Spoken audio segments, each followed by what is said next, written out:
Hi guys, what's going on? And welcome back to another video on Conqueror's Blade.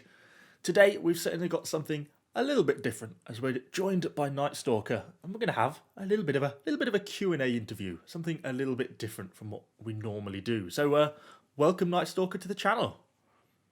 Evo, it's lovely to be here. I've been impressed by your things for a long time now. It's really great to have a talk with you. Finally. You must have low standards if you can be impressed by something I've produced. But Oh, I don't know, man. There's a lot of people who think you make good stuff, and I'm one of them. oh, thank you very much. Likewise, likewise. So yeah, I thought we'd dive into a few questions. We've just recorded an interview over on your channel, haven't we? So we'll do a similar sort of thing here, and we can actually learn a bit about you, a bit about behind the scenes of KnightStalker. So kind of how did you Hey, sounds good. first get into YouTube? How did it all kind of start for you? Well, how did I get into YouTube? Back in the day, the good old days, in about 2019, we went into lockdown with something you might have heard of called COVID-19, but you might have been 2020, come to think of it. And I started playing this game called Conqueror's Blade that one or two of your viewers may have heard of.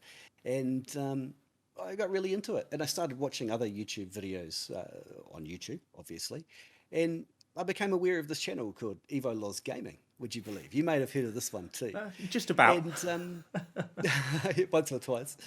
And I saw this gentleman who was just thoroughly enjoying the game, and he'd put up some postings, and he'd put up these videos, and he'd been doing it for a while, perhaps not all Conqueror's Blade for a while. And I thought, this guy looks like he's having a great time. Why don't I give that a go? And so at first I put up some raw gameplay footage, and at the time there weren't very many people doing it, just a handful. And my raw gameplay footage went up, and I was getting 17 views, and I thought, well, 17 people out there at internet now want to actually they want to watch what I'm doing. And then it became 200 views, and then 400 views, and I thought, well, maybe it's time to get a a webcam and a camera, and a microphone. And so I did that, and then I started just telling people what I'm doing as I played, and then 2 years later, I think we hit 4,000 subs just today, and that's kind of how I got into it. It's very accidental. I never ever intended to do this. So that's my story. Thanks for listening.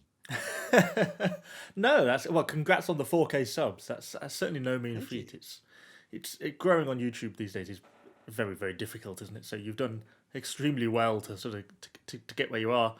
It's yeah, it's always interesting to hear how people kind of got started. It's amazing how very similar for me in the sense that you just do those few raw bits of video, and then you sort of think, oh, it's funny how that works, isn't it? And that leads on. I think that's so many people's kind of accidental start onto YouTube these days.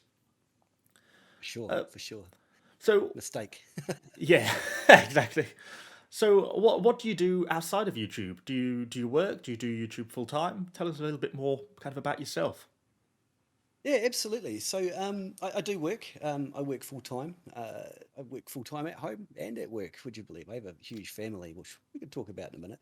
But for work, I work in construction. I own three of my own companies, and I employ, including full time contractors, maybe 30 people. My business partners, my brother-in-law, and that's across the three companies. And we work in construction. So we work in interior and flooring chiefly. So we have a retail store and a commercial side, and we also do some online sales. So it's not nothing too exciting. We just make sure that when we stick it down, the fuzzy side is up and everybody's happy. Yeah, that's what we do. It pays the bills. You can't Oh, complain. that's always interesting to hear. It's also always interesting to hear what other people do for a day job. Yeah. So tell us a bit more about then the family side. You said you've got quite a large family. Do we what? So there's eight of us if you include the cat. I have two biological kids, one adopted, and two step kids. I've got my partner, of course, she's lovely, and a very demanding cat, as I just mentioned. So we're very full on at home. So as you can imagine, juggling running multiple companies and five kids. and the cat. It can be quite a challenging thing to do. So what I ended up doing is I ended up dropping some time at work just for my own sanity, which is a great thing you can do if you've got a business partner, and he did the same thing. And so now I get more time with my family, and also I get to do this. I get to play more Conqueror's Blade and produce videos, because I think a lot of people would be surprised at how much time it actually takes just to create a video, even if one just talking over it. Hmm. Yeah, that was actually an interesting side question. Probably as much for my own interest as it is for the viewer. But how long does it take for you to do a video, or can you sort of walk us through a little bit of the process of what it's like for you to create a video? Yeah, certainly. So, I mean, I can't. If you see my videos, or if anyone out there has, it's quite hard to consistently talk. Well, it takes a lot of focus, right? So I find that I'm good for about 3 games where I can talk over it. So I'll play 3. I'll see which one was best, because not only does the game have to be good, where you don't want to publish one where you get 15 kills, but it has to be interesting to watch as well. Nobody wants to see you roaming around with a unit of hussars and just mowing down everyone in front of you, and it's no fun. Or conversely, one where you're sitting there with pikes and waiting and waiting and waiting because you're defending the rear that the team desperately needs. So that takes probably an hour and a half, I'd say, to record those games and get one that's Hmm. suitable for publishing. And from there, you've got probably an hour's worth of editing. Uh, you've got to find a clip, put it in the front, uh, edit it all together. You've got to put up, in my videos, I always put up what doctrines and what veterancy line I've got. All of that takes more time than you might think. Once it's there, I try and publish 3 a week, and keeping up with that schedule so far. So far. Nice. Ah, it's always interesting to hear kind of how other people go about it. Yeah, obviously, same problems I have with as you with trying to get some nice clips. As you say, is often games which are a bit slow paced, a bit boring. Don't make very exciting clips, unfortunately. So it's just sometimes the way it goes. And certainly have those days where you're on to your 10th battle and you still can't get a good game, and you want to throw the keyboard out the window, and you're distinctly fed up with it all. Oh god.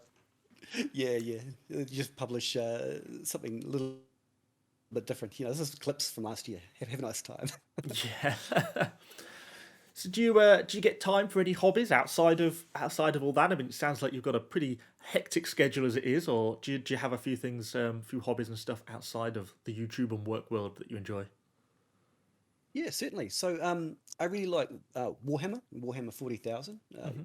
It's started in England. It'd be very unusual if someone from England hadn't heard of that, especially Yeah, as yeah, someone no, who's into familiar with it. geeky hobbies like Dabbled in it for a while. yeah, yeah. I used to work for Games Workshop for a while, so that was fun. Ah. And also, I like hunting is one of my things. I like to in New Zealand we have a lot of pest problems with rabbits and possums, and those are Hmm. you go out and cull them, and the farmers are very happy. But also Yeah, deer, because they taste a lot better than rabbit. Let me tell you. I So can imagine. those are my 2 favorite ones. Other than board games, I love board games as well, and that's something I can do with both the kids and my partner. So it's really good. It's my Nice. poison of choice. No, that sounds exciting. Well, to move away slightly from you, and to move perhaps a little bit on to the game that we all sort of play, love, and often hate all at the same time, and talk a little bit about Conqueror's Blade. How are you finding kind of the game currently? I mean, how's the current season been for you, and kind of how are you finding balance in kind of the current season and around the game at the moment? Okay. So the current season's really good. I found that, particularly as to cross over to the balance, as the devs have been crossing over to the balance, and really dealing to some of these problems that have been really the bane of the game in the last couple of seasons, particularly. And I quite like what they're doing with some of the balance things, like making incremental changes where the Kushigs are a great example. They're clearly a vast overperformer, and Hmm. instead of nerfing them into the ground and ending up like the Laos Rangers, where they went from way up here, complete heroes, down to absolute garbage that nobody uses. They're making these little changes. So they've identified that maybe they killed too many heroes, so we're going to change the way that they deal to heroes, and give people a small chance to get out the way and things like that. And I Hmm. think that's really the right way to tackle that. typically we've just come off this horrendous thing with Axe Raiders, which was a real low Yeah. point for the game, and I dread to think how many colleagues and how many players we lost from that, well, debacle, particularly around taking so long to put it right. But I think generally the balance is heading in the right direction. And as much as we all really want that to happen quickly and effectively and efficiently, these are not easy answers to complex questions. You can't just say, okay, well, we're going to take 300 damage off the Keshiks and see what happens. I think really that the direction they're taking is quite correct. And I would just ask everyone out there just to have a little bit of patience as these things are worked out. I think in 3 months' time, 6 months' time, we'll be looking back on the time of X Raiders as something that was really in the past, uh, and especially as other units, older units, have been brought up into the meta. Yeah, no, I completely agree with you, and yeah, as you say, I think people are still a bit raw on the whole Axe Raiders thing, and I think that's perhaps in part the impatience with to get other things sorted. But as you say, I think we're very much moving in the right direction, and so long as we're travelling in the right way, then I think that's kind of the main thing, really. Yeah, for sure. Can only go the right way after X Raiders, to be Yeah, sure. it can really, yeah. That was the low point.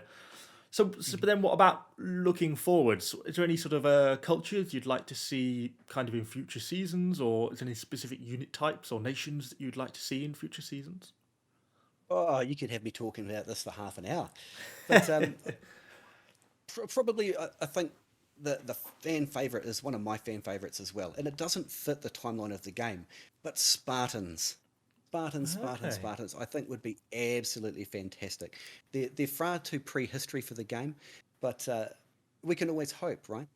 Beyond the expansion, they did ask us in a questionnaire a little bit back whether we would like to see fantasy units.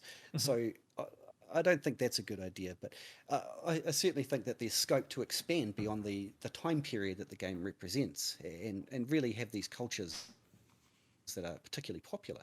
People would love to see samurais and things, but I think my one, to answer your question, would be the Spartans. Okay, that's interesting. Yeah, I personally don't like the idea of fantasy units. I think there's certainly other cultures to explore. Spartans, I don't know. I'm not a Spartan fan, unfortunately. I feel like 300 almost ruined it for me. It was too cheesy, Oh, so I've gone off them since that. But you don't I like wouldn't painted on say abs? yeah. I wouldn't say no to a few Romans though. Then they Oh, can yes, stomp all absolutely. We over the kind of did Spartans have anyway. Romans. Yeah, yeah, like Constantinople and stuff. That was pseudo Romans, Yeah, but yeah, some yeah. Triarii We've had would be brilliant. yeah, exactly, and some nice big tower shields and oh yeah, that'd be some little formations. That would be nice. I Imagine what would you I could would do like with to it. see.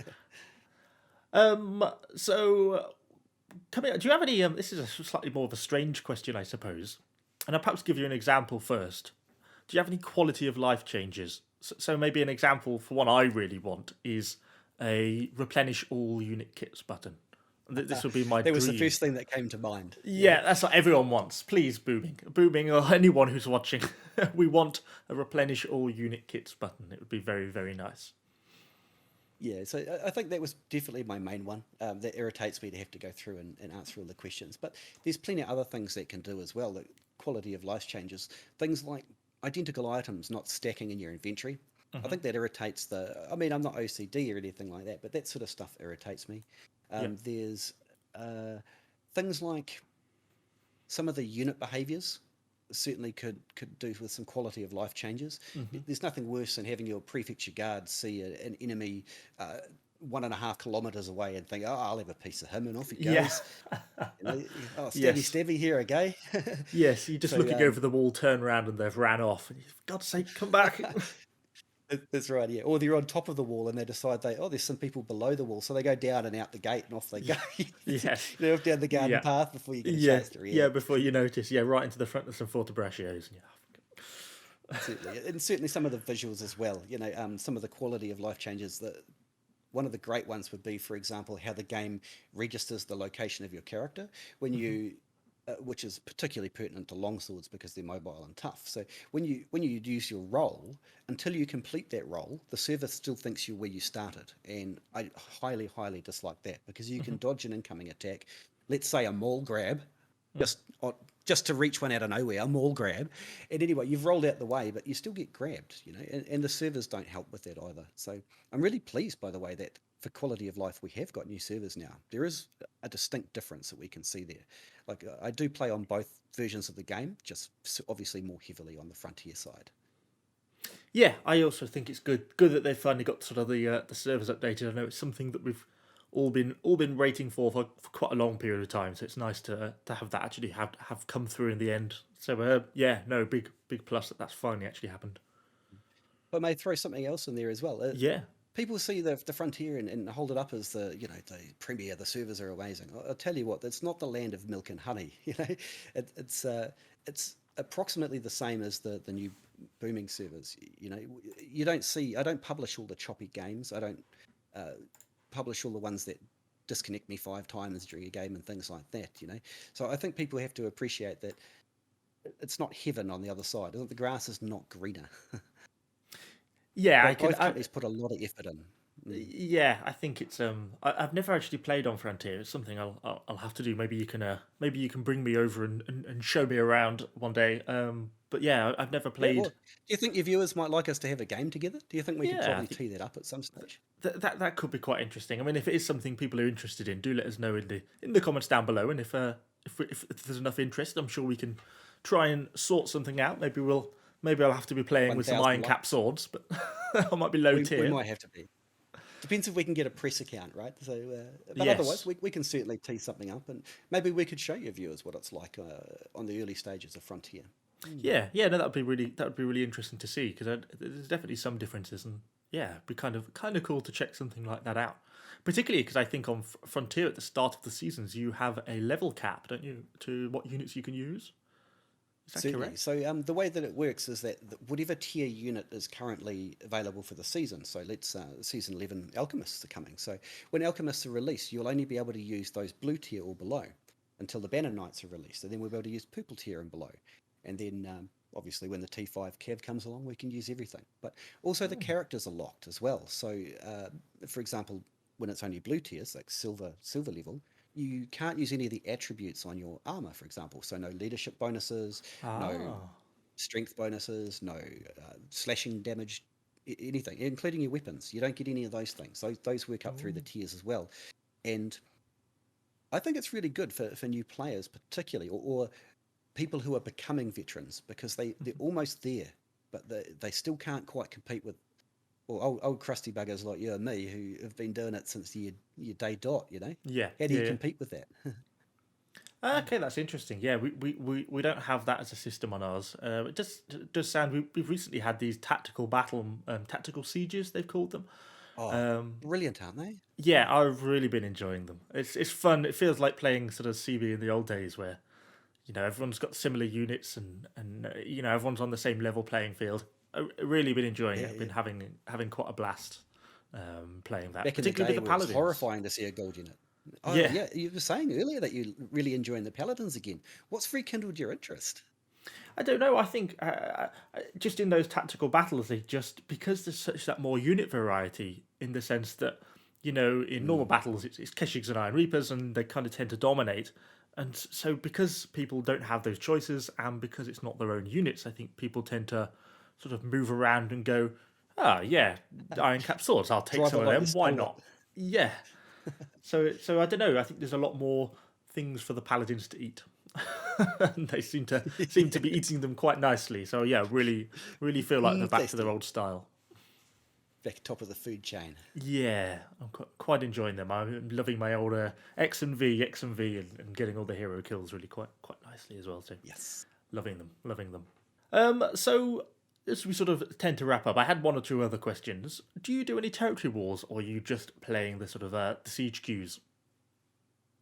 I just play the siege queues. Unfortunately, with my busy life, having so Hmm. many people in my family that all need my attention, my companies and my staff need my attention, I just cannot dedicate myself to territory war where you have to be there at a certain time at a certain space with with playing Siege and making YouTube videos, I can just log in whenever suits me. But regrettably, and I would love to, I have played a couple of Territory Wars battles where they were just happened to be there when I logged in, right? I thought I'll give it a crack. But Yeah. on the whole, no. I just, unfortunately and regrettably, I do not have the time or the space to commit to a house. Very, very similar situation to me. I used to do it kind of back at the start. Even ran a house back at the start. House Evo. Yeah, House Evo. That was feels like a long time ago now. Still got the house. I still keep my character in the house just for the purple tag, really. But Yes, that's right. Yeah. yeah, no, same here. I don't do Territory Wars anymore. Do you play with anyone in queue, or do you just sort of queue solo normally when you're recording? When I'm recording, I queue solo. It's hard to communicate with people in your team while you're actually recording. So it's really not compatible. You're essentially playing solo anyway. Just you've got a couple of buddies. Occasionally I do, but I do play with subs from my channel, from my Discord room. We do play time to time. I find that most of the English-speaking world is on your side of the world. So when it's midday for me, it's most of you are asleep. So occasionally I get to tee up and play with people. Well, we tried to spread over that side. We got a few we got a few people over there. But you do, yes. Over here in the colonies, yes, there's a prison across the river from us. We'll call it a river. And this one's one of the better colonies, I have to say. Although India might have something to say about that too. I must admit, I would like to visit New Zealand one day. It seems like a very, very nice country. That's pretty good place to be, especially far away from the worries of the world, shall we say, without getting political. Yes, you're in your little corner, sort of out down the bottom. Everyone forgets you're there. No, that's great. I think we should probably attempt to wrap it up. We're just coming up to sort of 20 minutes. Although, time we edited that down, I don't know what we're down to. But once we edit out all my funny facial expressions on camera as I'm listening to your answers. So thank you so much for coming on. Do you have any sort of closing remarks you'd like to make to the viewers? Oh, do I have any closing remarks? Well, thanks for listening to our video. I hope you learned something new, or you just enjoyed the video. Thanks so much for coming to Evo's channel. Yeah, and I'll put the links that we recorded one over on KnightStalkers as well, where he interviewed me. So I'll put a link to both his channel and that video down in the description down below. Thank you everyone if you've made it this far, well done. You've done well. Hopefully you enjoyed the video. There. Yeah, absolutely. Too much of our faces, maybe. Yeah, maybe they'll be fed up with us by the end of this. We'll notice a remarked drop in viewership after we've told them about our lives now. 10 unsubscribes. Yes. Anyway, thank you all guys for watching, and we shall see you all in the next one.